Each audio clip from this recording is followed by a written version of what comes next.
কি রান্না করতেছো? রান্না করতেছি শুটকি চিংড়ি। তেল ঢাললাম, এখন হলুদ লবণ দিয়ে শুটকি মাছটা মাখায় রাখছিলাম, এইটা এখন ভাজা নিব।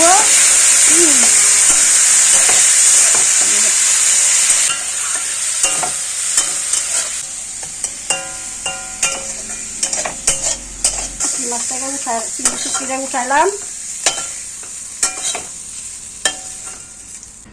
এখন দিলাম তেল, সরষের তেল দিয়ে এখন দিব একটু কালো জিরা। লতিটাতে আগে সিদ্ধ করে ভাপ দিয়ে রাখছি। রসুন ফোড়ন, পেঁয়াজ কুচি,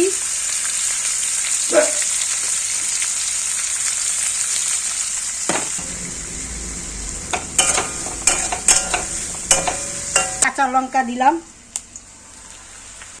কাঁচা লঙ্কা ছেড়ে দিলাম। লতিটাকে একটু সিদ্ধ করে রাখছিলাম, এখন এই যে লতিটা দিয়ে দিলাম। লবণ, পরিমাণ মতো লবণ দিলাম। তারপরে হলুদ দিলাম হালকা অল্প।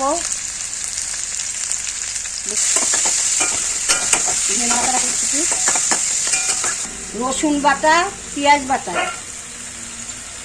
রসুন বাটা পেঁয়াজ বাটা দিলাম। লঙ্কার গুঁড়া, একটু দেখতে একটু ভালো লাগে। রসুন পেঁয়াজ লঙ্কার গুঁড়া দিয়ে হালকা কষায় দিচ্ছি। এখন দিয়ে দিলাম চিংড়ি মাছটাকে দিয়ে আর একটু লতির সাথে আর একটু কষায় নিচ্ছি।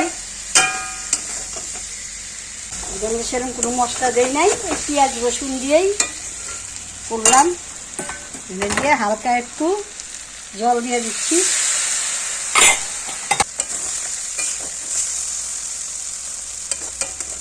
একটু বেশি সিদ্ধ হয়ে গেছে। এইভাবে জল দিয়ে নাড়াচাড়া করলেই তৈরি হয়ে যাবে কচুরলতি দিয়ে শুটকি মাছ।